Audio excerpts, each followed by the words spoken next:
Foot.fr, fournisseur officiel de football.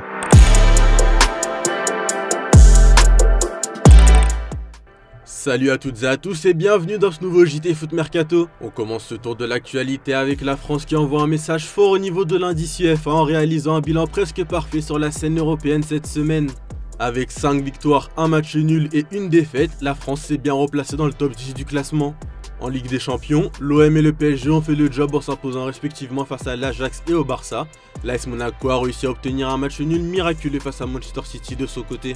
Du côté de l'Europa League, l'OL poursuit sur sa bonne lancée en s'imposant face au Red Bull Salzbourg et le LOSC est allé chercher un gros résultat en gagnant face à la Roma. Seul point noir au tableau, l'OGC Nice a encore perdu mais face à Fenerbahçe cette fois-ci. Et enfin en Ligue Europa Conférence, Strasbourg est allé s'imposer à Bratislava avec une équipe remaniée pour son entrée en lice dans la compétition. Des performances qui permettent à la France de distancer la Belgique qui se rapprochait dangereusement la semaine dernière mais aussi de revenir à portée de tir de l'Allemagne dans le top 10 du classement de l'indice. Toujours en France, pas convoqué par Didier Deschamps en sélection, Corentin Tolisso a confié toujours garder espoir quant à un retour chez les Bleus. A chaque fois qu'il y a une liste, je suis interviewé et je ne sais pas pourquoi mais on me parle de ça. Je n'y suis pas, c'est comme ça. Il faut que je travaille encore plus pour en faire partie. Le plus important est de travailler, d'être le meilleur au quotidien. En tout cas, je n'abandonnerai pas, je ne lâcherai pas. Tant qu'il y a de l'espoir, j'y croirai. De son côté, le sélectionneur Didier Deschamps reconnaît les efforts du joueur qui a retrouvé un très bon niveau depuis la saison passée tout en expliquant son choix. Il fait partie des présélectionnés, il peut être amené à être appelé.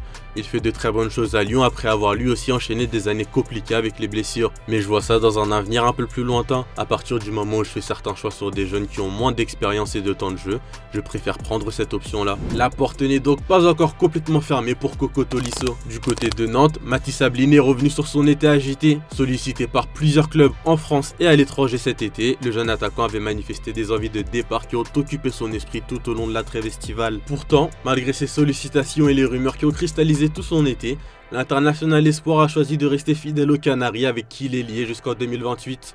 La situation est très bien comme elle est aujourd'hui, franchement je suis très content d'être ici, a-t-il confié à Ouest France. Si l'été a été compliqué pour Ablin mentalement, aujourd'hui le Nantais a retrouvé le plaisir sur les terrains et même si le coteur pour l'instant reste bloqué, le Nantais a toujours confiance en ses qualités. Il ne me manque pas grand chose pour retrouver le chemin défilé, je sais que les buts vont venir. On part à l'étranger où Arne Slot a donné des nouvelles d'Hugo Ekitike et Alisson sorti sur blessure mardi soir lors de la défaite face à Galatasaray en Ligue des Champions. L'entraîneur hollandais a annoncé qu'Alisson ne se rendra pas en sélection avec le Brésil et qu'il sera absent et est même allé plus loin en indiquant qu'il ne pense pas non plus qu'il sera disponible directement après la trêve.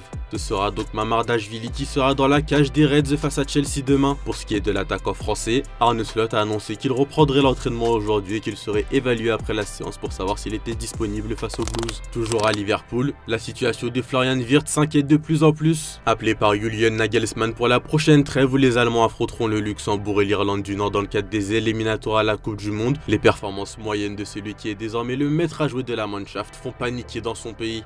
D'autant plus que l'Allemagne joue gros après sa défaite inaugurale contre la Slovaquie dans cette campagne de qualification. Il va devoir compter sur Wirtz qui a les clés du camion en l'absence de Jamal Musiala. Si le milieu n'est pas encore au niveau attendu à Liverpool, tout n'est pas à jeter non plus. Selon Opta, il est en tête du classement des occasions créées par un joueur évoluant en première ligue, toute compétition confondue cette saison à égalité avec Jack Grealish. De son côté, la légende allemande Rudi Völler a pris la défense de son compatriote et a assuré que l'ancien joueur de Leverkusen allait rebondir. Florian ne se laissera pas emporter par ça. Je n'ai aucune inquiétude à ce sujet. Il montrera aux Anglais de quoi il est capable. Il évolue dans un nouveau championnat et un nouveau club. Ce sont des difficultés d'adaptation normales, presque tous les professionnels en ont.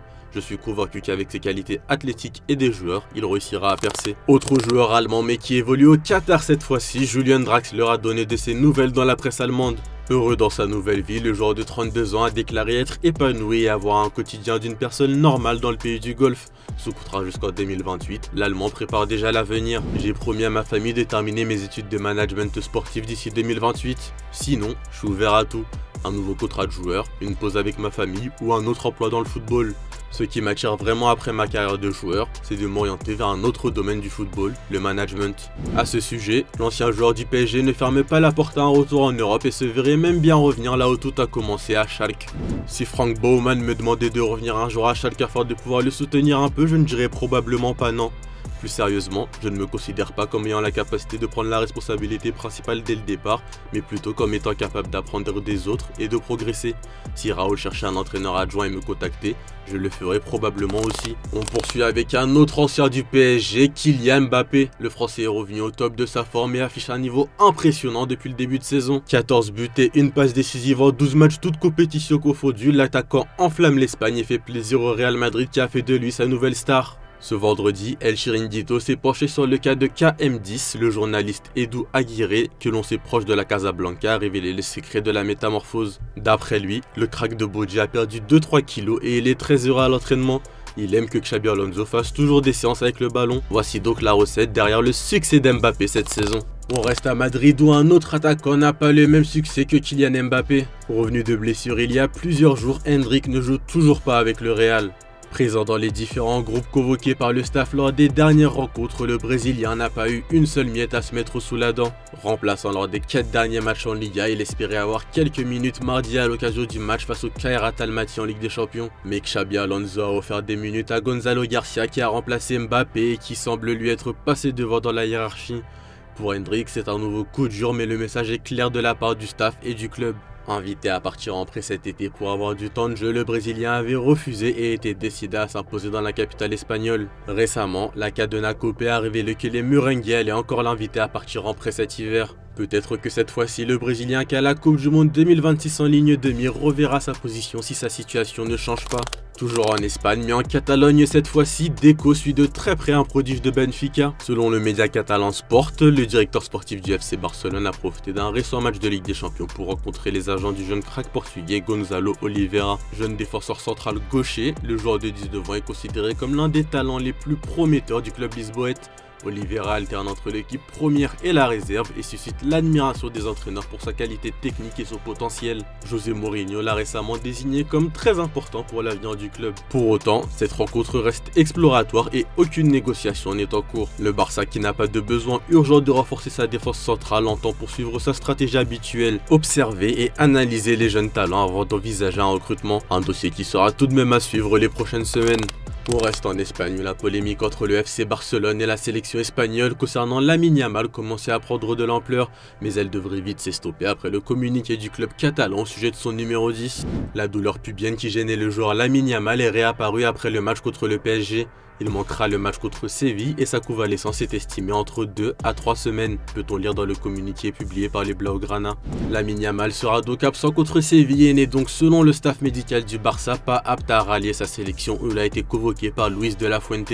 Si un club nous informe qu'un joueur a un problème, nous en tenons compte. Nous allons voir comment Lamine évolue ce week-end, nous verrons dans quelle mesure il participera, déclarait le coach espagnol lors de sa conférence de presse plus tôt dans la journée. On file en Algérie où Lucas Zidane pose déjà problème. Convoqué par Vladimir Petkovic pour le rassemblement du mois d'octobre de l'équipe nationale d'Algérie pour la première fois, le fils de Zinedine ne met pas tout le monde d'accord. Alors que ce renfort cristallise l'attention, le sélectionneur des Fennecs a été questionné sur les réseaux de son choix. L'occasion pour le technicien de 62 ans de balayer d'un revers de la main les rumeurs d'une sélection basée sur la résonance du nom, affirmant plutôt être guidé par des critères de performance. En Espagne, où Lucas Zidane a grandi, on a aussi évoqué sa grande première et pointé un souci pour Grenade, son club. Marca précise qu'avec cette sélection, Lucas manquera le match contre Las Palmas que l'équipe de Pacheta jouera le 10 octobre et sera dans une situation difficile pour la visite en Andorre. Un gros revers pour les Andalous qui perdront leur gardien titulaire.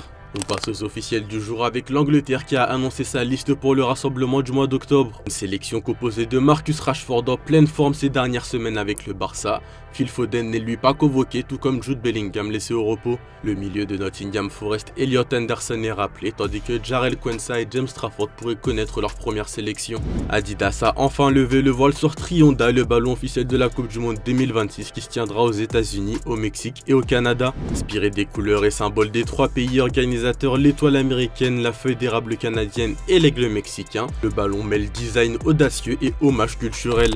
Et on termine avec l'image du jour. Après la victoire lyonnaise hier soir, Corentin Tolisso a fait un heureux dans les tribunes en lui offrant un cadeau qu'il n'est pas prêt d'oublier. Je vous laisse regarder ça. Merci de nous avoir suivis et on se dit à demain matin pour la revue de presse.